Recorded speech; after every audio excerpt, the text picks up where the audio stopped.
келерки жылы тиги эмеси суусу эгер элде көп болуп кетсе 50 сом эле арзандатып чыгат. Ушундай сыяктуу да, ана мисалга айтып атам да мен. Эгер силер ооба биз суулай, например, 75 сомдон гарантия алабыз десеңер, биз коркпой себебиз да. Коркпой себеп анткени биз киши нанимать этишибиз керек да, киши алышыбыз керек. Жалгыз өзүбүздүн колубуздан келбейт. Киши алганга, рассада септиргенге, ототконго, ташыганга, каздырганга бизге акча кетет.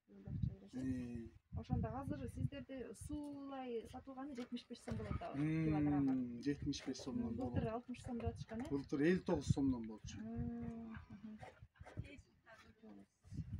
59 сомдон быйыл 75ке чыкты. Ошол жазында бизге ошондой эле ошо жардам эле ошол да, эгер силердин директоруңар биз менен иштейбиз десе, жазында бизге гарантия берсе, мынакей. Силерден биз момча тонна, момча сууну момча баада алып беребиз. Күзүндө момча тонна кургак момча сомдон алып беребиз деп бизге гарантия берсе, анда биз себе беребиз. Болгон эле жардам, бизге капалка, сапалка, андай мындай бизге андай жардам кереги жок. Биз көнүп алганбыз, кол менен эле күүлөт бул.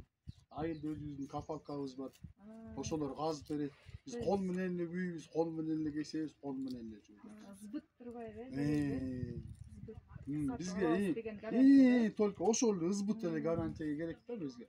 Ортодон афристер бар, алар алдап кетет. Муну даярдап кой, момчадан алам деп коюп албай коюшат. Ушундай. Эми силерде деле, силер жашоодо деле көрүп атсыңар, ар кандай алдамчылар көп эле да азыр. Кишиге киши ишенип кыйын.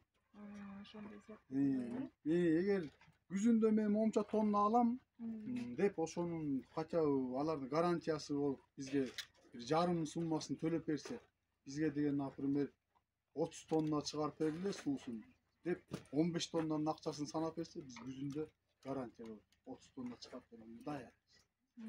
Эгер ооба деп макул болсо. Ошол бул. Башка иштеп кетет. Кургагын канчадан сатып атасыздар? Кургагын 300дөн 320га чейин ушундай болот. Папа, машиначы оталды. Хорошо. Азыр бул айылда канча үй бүлө алектенет деп ойлоп атасыз? Айылда где-то уже эмди жылы 70% кетет уже. Эмди жылы 70%? Почти. То есть могу күздүктү себишет деп атасыз да? Азыр күздүктө